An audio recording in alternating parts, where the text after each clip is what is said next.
चलो बच्चों, हम लोग देख रहे थे प्रॉपर्टीज ऑफ चार्ज, जिसमें हमने 2 पॉइंट देखा था, conservation of charge and quantization of charge. तीसरा पॉइंट देखते हैं,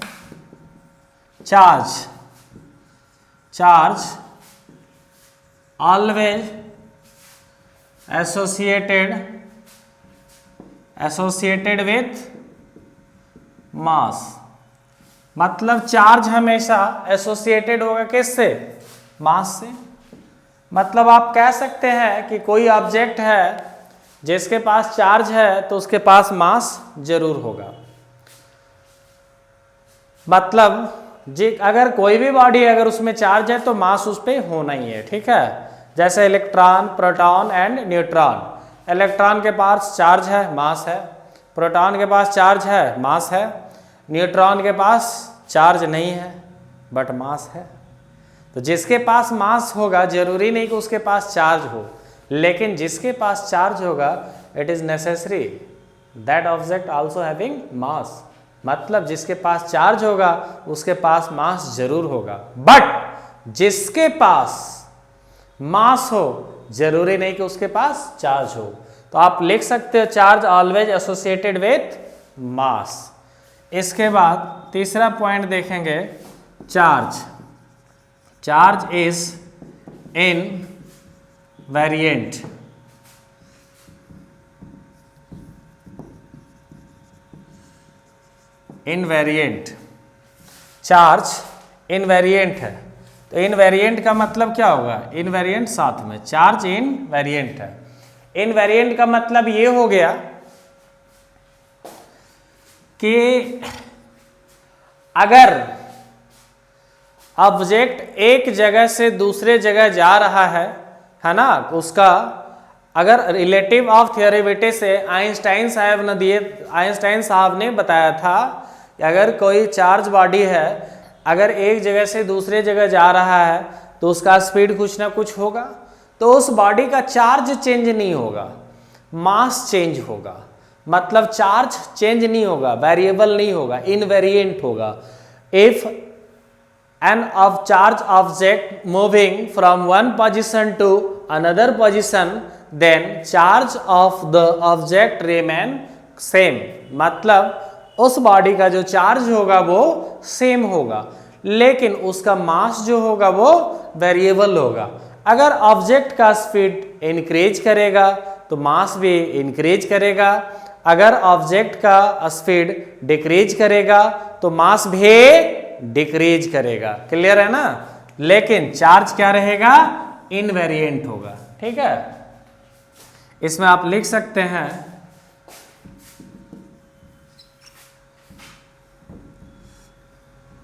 चार्ज, पॉइंट करके लिख दे रहा हूं, चार्ज विल बी कांस्टेंट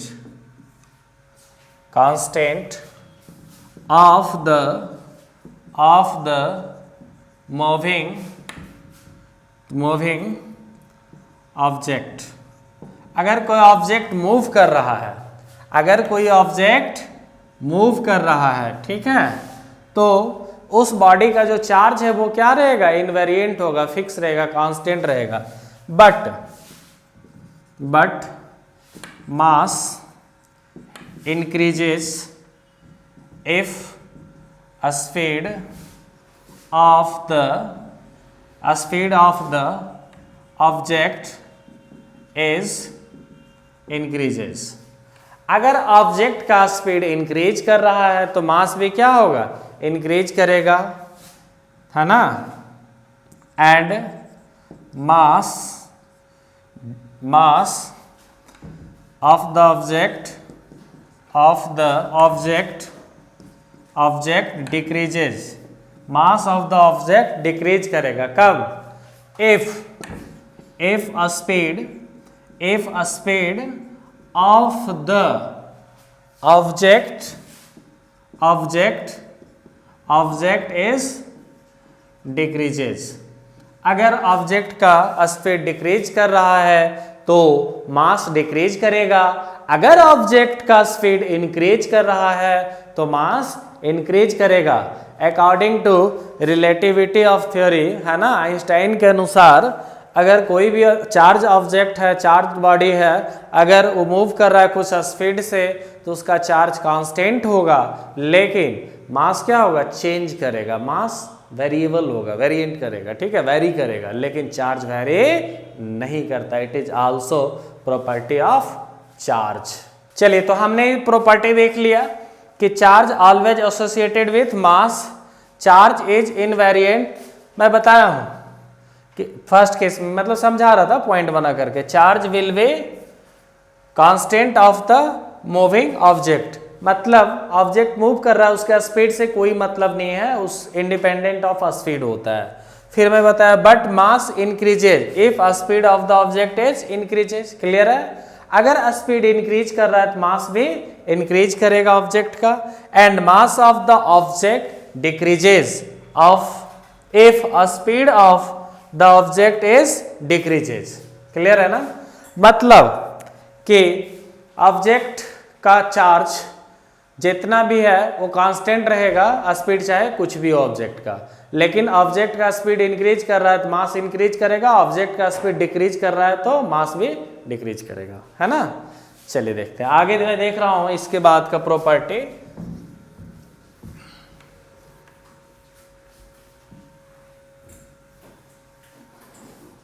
ध्यान से देखेंगे, ये सवाल आया वो भी शायद।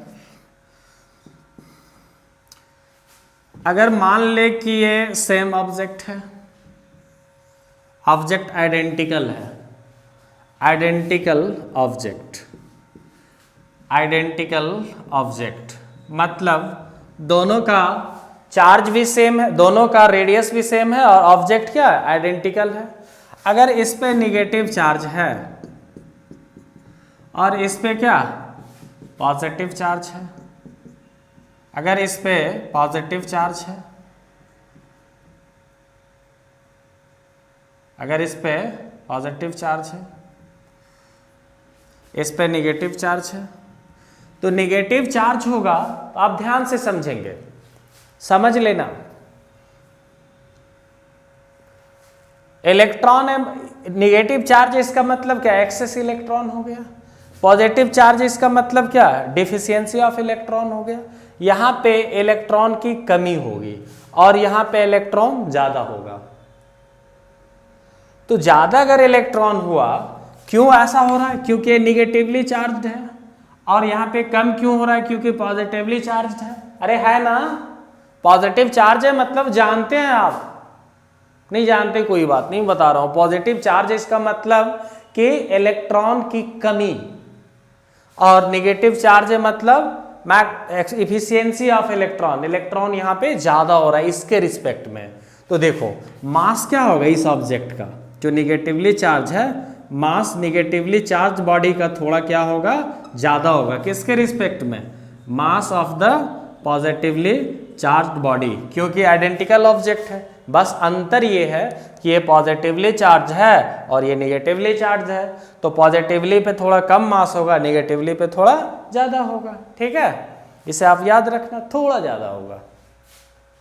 It is also the property of charge. चलो अब देखते हैं हम लोग चार्जिंग ऑफ अ बॉडी। किसी भी बॉडी का चार्जिंग प्रोसेस क्या होता है, तो इसका 3 मेथड होता है, इसे हम देखेंगे। चार्जिंग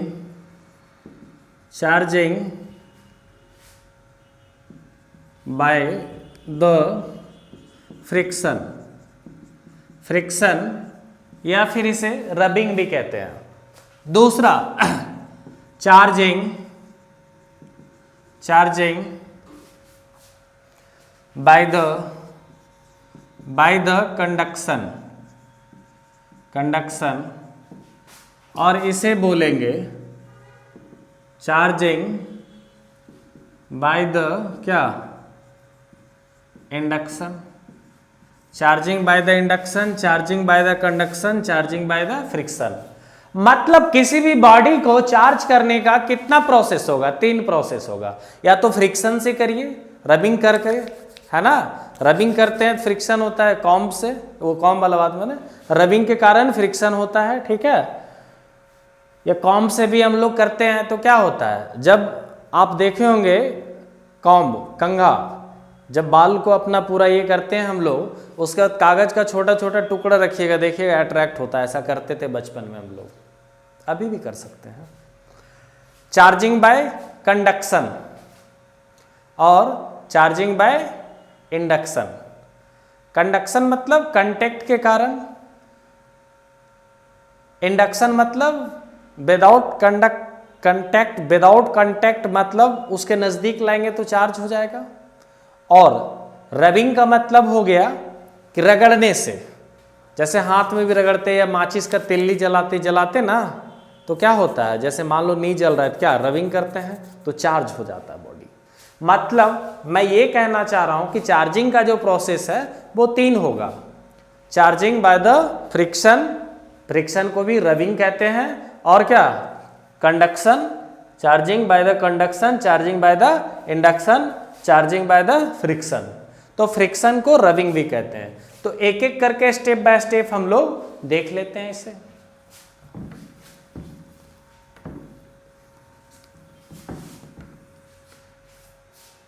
अब चलिए इसे समझिएगा। पहला ये क्या हो गया, ग्लास रॉड है, ठीक है, ग्लास रॉड। और ये क्या क्लॉथ है, कैसा है, सिल्क है,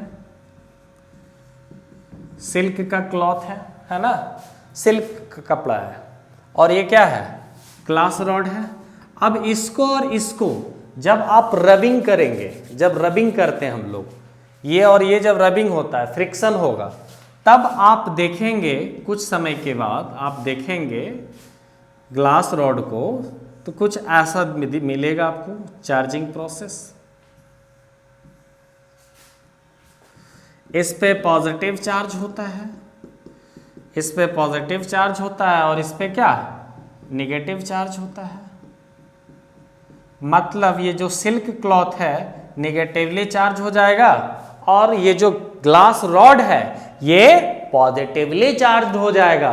मतलब दोनों का अगर रबिंग हुआ, मतलब फ्रिक्शन में आया, तो यहां से क्या हो रहा है, इलेक्ट्रॉन डोनेट कर रहा है ग्लास रॉड, यहां से इलेक्ट्रॉन जा रहा है इसमें, मतलब सिल्क क्लॉथ पे इलेक्ट्रॉन आया, मतलब निगेटिव साइन दिखेगा आपको। मतलब यहां पे इलेक्ट्रॉन आ गया, कहां से आया, ग्लास रॉड से आया, तो इस पे जो चार्ज हो रहा है निगेटिवली चार्ज हो गया। और चूंकि यहां से इलेक्ट्रॉन गया इसलिए इस पे पॉजिटिव चार्ज हो जाएगा, पॉजिटिवली चार्ज हो गया, तो इसको क्या बोलेंगे, चार्जिंग बाय द फ्रिक्शन। तो ग्लास रॉड चार्ज हो गया, और कैसा चार्ज हुआ, पॉजिटिव चार्ज हुआ, और सिल्क क्लॉथ क्या हो गया, निगेटिवली चार्ज हो गया। इस चार्जिंग प्रोसेस को क्या बोलेंगे हम लोग, चार्जिंग बाय द फ्रिक्शन या चार्जिंग बाय द रबिंग, है ना। Charging by the conduction, charging by the conduction. चलिए ध्यान से देखिए, कंडक्शन का क्या प्रोसेस है। जैसे कि मान लो ग्लास रॉड ही ले लेते हैं, या कुछ और ऐसा लिए बॉडी, ये क्या है, इस पे पॉजिटिव चार्ज है। पॉजिटिव चार्ज मतलब क्या हो गया, इसमें इलेक्ट्रॉन की कमी है। फिर ये दूसरा ऑब्जेक्ट लिए, ये न्यूट्रल ऑब्जेक्ट है अभी, और न्यूट्रल ऑब्जेक्ट हो गया, और ये क्या है, पॉजिटिवली चार्ज्ड ऑब्जेक्ट। ये चार्ज ऑब्जेक्ट है, चार्जिंग करा हुआ है, ये न्यूट्रल ऑब्जेक्ट है।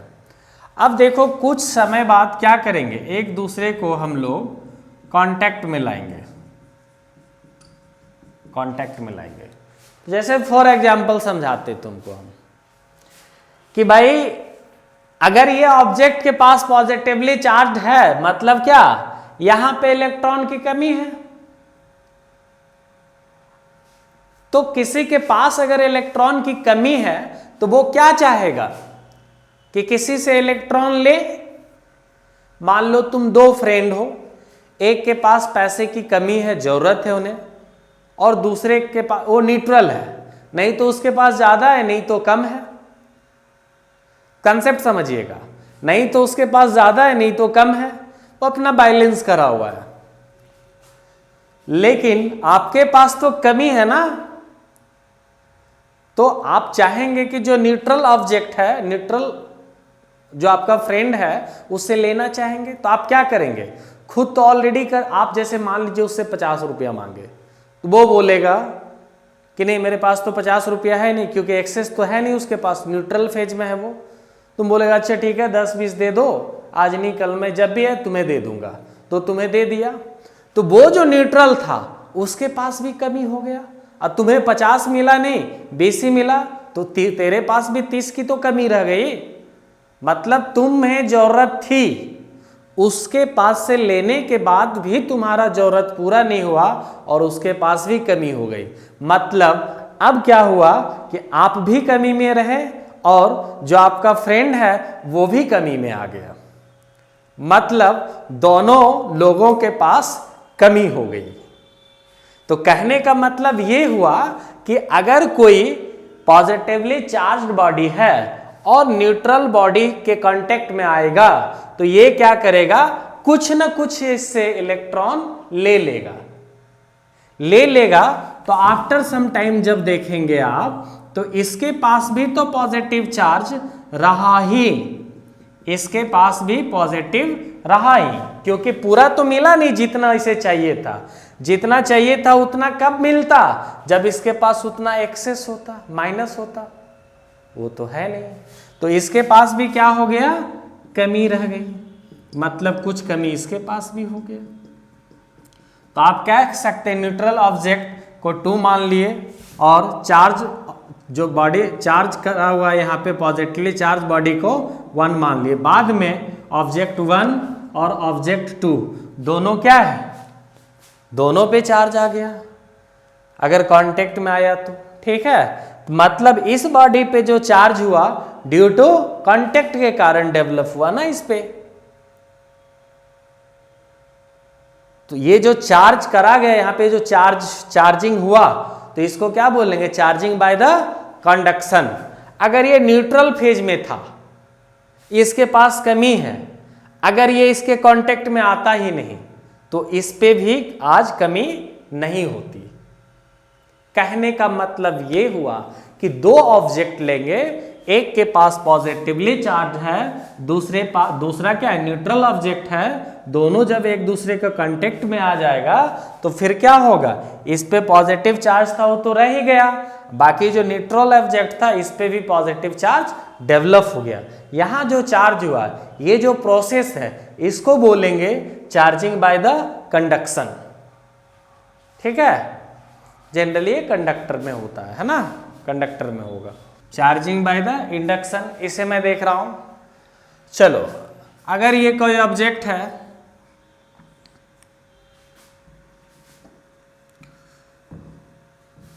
और इसके पहले जो हमने पढ़ा था चार्जिंग बाय द कंडक्शन, जैसे कांटेक्ट में आ जाता है दोनों पे पॉजिटिवली चार्ज हो गया, और दोनों चार्ज क्या हो गया, कांटेक्ट में आने के बाद दोनों पे जो चार्ज होगा, चूंकि साइज इक्वल है, इक्वल साइज है, तो अगर कांटेक्ट में आ गया तो दोनों पे चार्ज क्या होगा, बराबर हो गया, लेकिन डिफिशियंसी ऑफ इलेक्ट्रॉन दोनों पे हो जाएगा, है ना। चलिए देखते हैं। अब मैं देख रहा हूं charging by induction, charging by the induction. अब 2 ऑब्जेक्ट हैं, इस पे पॉजिटिवली चार्ज है, मतलब डिफिशियंसी ऑफ इलेक्ट्रॉन है, डिफिशियंसी ऑफ इलेक्ट्रॉन है। ये नियर आता है एक दूसरे को, एक दूसरे का क्या नियर है, मतलब कांटेक्ट में नहीं आता। अब देखो यार, तुम समझो इसको, इस पे चार्ज इंड्यूस्ड होगा, समझना अपने को कि जैसे ये इसके नजदीक आता है तो इस पे तो इलेक्ट्रॉन की कमी है, तो ये क्या चाहेगा कि कुछ इलेक्ट्रॉन हमें मिल जाए। तो जनरली कोई भी किससे उम्मीद करता है, जो उसके नियर है, नजदीक है, चाहे फैमिली मेंबर हो चाहे क्लोज फ्रेंड हो, उसी को अप्रोच करता है। आपके जो सबसे क्लोज फ्रेंड है, अगर उन्हें पैसे की जरूरत होती सबसे पहले आपको कहता है ना। तो आपको क्यों कहता है? क्योंकि आप उसके नजदीक हैं, क्लोज है, नियर है। तो देखिए इसके पास इलेक्ट्रॉन की कमी है, अब ये इसके कांटेक्ट में आया, नजदीक हुआ। अब ये क्या चाहेगा? इससे कुछ इलेक्ट्रॉन ले, ठीक है। अब देखो ये मिलता है कि नहीं, ले पाता है कि नहीं, आगे देख रहे हैं। चलिए देखिए इसके बाद का जब सिचुएशन देखेंगे आप, तो इस पे तो पॉजिटिव चार्ज रहा ही। ये ऑब्जेक्ट जो 1 है इसको मैं ऑब्जेक्ट 1 मान लेता हूं, इस पे पॉजिटिव चार्ज रहा। नजदीक आने के बाद क्या हुआ? अब ये चूंकि लेना चाह रहा इलेक्ट्रॉन, तो इसके हाफ पार्ट पे नेगेटिव चार्ज हो जाएगा और हाफ पार्ट पे पॉजिटिव चार्ज हो जाएगा, है ना। अब देखो हुआ क्या, जैसे ये इसके नियर आया, क्लोज आया, तो इससे इलेक्ट्रॉन आना तो चाह रहा था, ये लेना तो चाह रहा था। तो ये जो न्यूट्रल बॉडी है, ये जो न्यूट्रल बॉडी है, इसके एक पार्ट में जो कि नजदीक था इसके, उस पे नेगेटिव चार्ज स्टोर्ड हुआ, मतलब एक्सेस ऑफ इलेक्ट्रॉन। लेकिन ये आया कहां से? इसी पार्ट से आया ना, इसी बॉडी से कुछ इस पार्ट से इस पार्ट में शिफ्ट कर पाया। लेकिन चूंकि नहीं मिलने के कारण यहां से इलेक्ट्रॉन इसमें नहीं मिल पाया, लेकिन इसी बॉडी पे, न्यूट्रल बॉडी 2 मान लिए, 2 बॉडी पे एक पार्ट में पॉजिटिव चार्ज हो गया और दूसरे पार्ट में नेगेटिव चार्ज हो गया। दोनों पे नेट चार्ज अभी भी क्या है? 0 है। लेकिन यहां जो चार्ज डेवलप हुआ किस पे? न्यूट्रल बॉडी पे। ये किसके कारण हुआ? इसके नजदीक आने के कारण। अब ऐसे प्रोसेस में अगर चार्ज होता है, इस तरीके से चार्ज इंड्यूस्ड होगा यहाँ पे, तो इस चार्ज को क्या बोलेंगे? इस तरह से बॉडी को चार्ज करा जाए, इस प्रोसेस को बोलेंगे charging by the induction. Clear है?